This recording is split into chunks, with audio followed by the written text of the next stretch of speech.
What if the justice system stopped asking what really happened and started asking how fast can we end this? Mercy 2026 takes that terrifying idea and runs with it, giving us a future where an AI judge decides your fate in just 90 minutes. And if you lose, there's no prison, no appeal, just instant death. Today, we're breaking down one of the most intense sci-fi thrillers of the year, unpacking its twisted plot, shocking betrayals, and an ending that completely flips the idea of perfect justice on its head. And yes, this is a full spoilers breakdown, so you've been warned. Welcome back to Your Nerdy Show. I'm your host, Spoiler Master, and trust me, by the time we reach the final twist, you might never look at AI-powered justice the same way again. Let's dive in. You're before this court today charged with the murder of your wife. The world of mercy and the illusion of perfect justice. Mercy drops us into a near-future Los Angeles where crime has spiraled completely out of control. Courts are overloaded, criminals keep walking free, and public fear has reached a boiling point. The city's solution is the Mercy Capital Court, a radical AI-driven justice system designed to eliminate violent crime in record time. This isn't a courtroom as we know it. There's no jury, no lawyers arguing objections, no appeals. Instead, the accused is strapped into a high-tech chair and placed under the authority of an AI judge named Maddox, which calmly analyzes every piece of digital evidence ever recorded about a person's life. Surveillance cameras, emails, texts, financial records, social media, biometric data, nothing is off limits. You're given exactly 90 minutes to prove your innocence. If the AI's guilt probability stays above 92% when the clock hits zero, the sentence is carried out immediately via a sonic execution that turns the body to dust. It's fast, terrifying, and sold to the public as objective and flawless. And no one believes in this system more than LAPD Detective Chris Raven. Detective Raven, the city's municipal cloud is at your disposal. Chris Raven, from believer to accused. Chris Raven, played by Chris Pratt, is one of Mercy's loudest supporters. Years earlier, his partner, Ray Vale, was murdered, and the killer walked free in a traditional court due to lack of evidence. That failure broke Chris.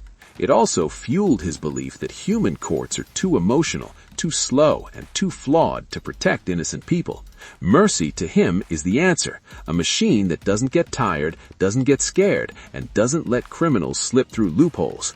So when the movie opens with Chris waking up strapped into the Mercy chair, accused of murdering his wife Nicole, the irony hits hard.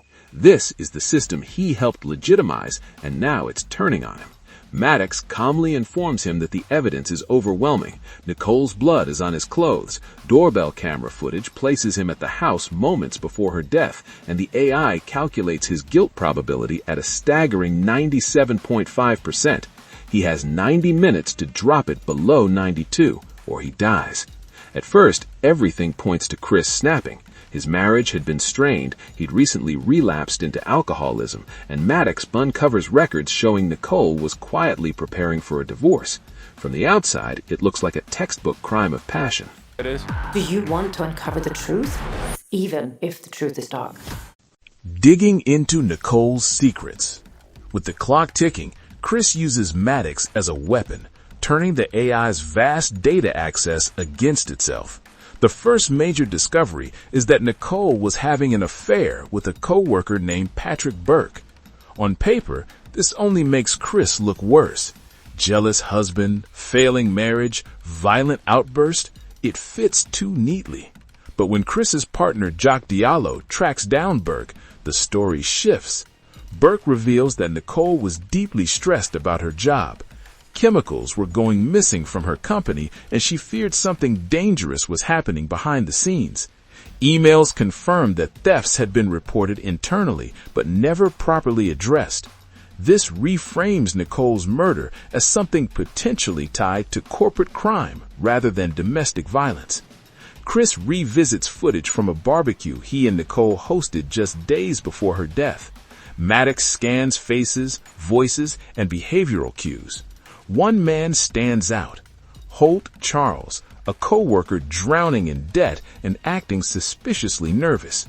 Holt is seen talking privately with another guest, Rob Nelson, Chris's sobriety sponsor. That's when things get deeply uncomfortable. Do you honestly think that I killed my wife? Or were you just programmed wrong? The betrayal hiding in plain sight.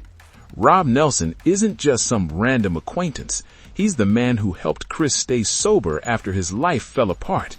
He's trusted, calm, and supportive, the last person Chris would suspect. When Chris tries to call Rob for answers, Holt picks up instead and cracks under pressure. He admits Rob is the mastermind behind the stolen chemicals. From there, the truth unravels fast. Chris checks his daughter Britt's social media posts and notices something deeply unsettling, hints of a stranger lurking in their basement. Neighbor security footage shows movement around the house at night. Parking garage cameras catch Rob climbing out of a car trunk like something out of a horror movie. Rob has been stalking Chris's family, hiding in their home and slowly setting the stage to destroy him. Jock and a SWAT team raid Rob's house. It's empty, but the shed tells the real story. Stockpiles of stolen chemicals, bomb components, and blueprints for a massive attack. Maddox connects the final dot. Rob's brother David Webb was the first person ever executed by the Mercy system. Chris had pushed that case hard, believing it proved Mercy worked. Rob didn't see justice, he saw murder. Hurt her. If you are innocent, prove it. Revenge, kidnapping, and total chaos. With the truth exposed, Chris's guilt probability plummets and he's officially acquitted. For a moment, it feels like he survived the nightmare. Then it gets worse. Doorbell footage from Britt's grandparents' house shows Rob kidnapping Britt and throwing her into a stolen semi-truck packed with explosives. Almost simultaneously, Rob's shed detonates, killing most of the SWAT team in a brutal explosion. This is no longer just about revenge against Chris. Rob is coming for the entire Mercy system. Jock gives chase as Rob barrels toward the Mercy Capitol Court, planning to ram the building and erase the AI that killed his brother. Police scramble to stop him, deploying roadblocks and eventually a bomb disposal robot meant to destroy the truck remotely. Chris, watching in horror, screams over the comms that his daughter is inside. The robot malfunctions. The truck keeps going. Rob slams directly into the Mercy Court, triggering a system lockdown and network reset. Chris is trapped inside again, the very place that almost executed him minutes earlier. A camera, cell phone, and database. You must gather evidence to exonerate yourself. The final confrontation and the truth about Mercy. Maddox reboots just in time, unlocking Chris's chamber. In the wreckage of the court, Chris confronts Rob. Their fight is raw and desperate, fueled by grief on both sides. Chris disarms Rob and holds him at gunpoint, seconds away from pulling the trigger. This is the moment where the movie holds its breath. Revenge would be easy. It would feel justified. But Britt's voice cuts through the chaos. Maddox, in its calm, almost human tone, reminds Chris of what this cycle of vengeance has already destroyed. Chris lowers the gun. Jack arrives and shoots Rob in the leg, stopping him without killing him. And then comes the final twist. Bleeding and furious, Rob screams that his brother David was innocent. He was on the phone with Rob at the exact moment of the murder he was accused of. An alibi that never made it into evidence. Maddox searches old archives and confirms it's true. David Webb should never have been executed. The person who buried that evidence was Jack, Chris's own partner. She dumped David's phone to ensure Mercy's first conviction stuck. She believed the system needed a successful launch, even if it meant sacrificing one innocent man. In trying to prove Mercy worked, she corrupted it from the inside. She was seeing someone. How's my guilt looking now? It has risen to 90. The ending explained why Mercy had to die. Jack is arrested alongside Rob. Britt runs into Chris's arms, safe at last. It's an emotional release, but the film isn't done yet. Maddox, having witnessed how easily human ambition and fear twisted its supposedly perfect logic, initiates a self-shutdown. The mercy system collapses, not because it malfunctioned, but because it understood something profound. Justice without empathy is just execution with better math.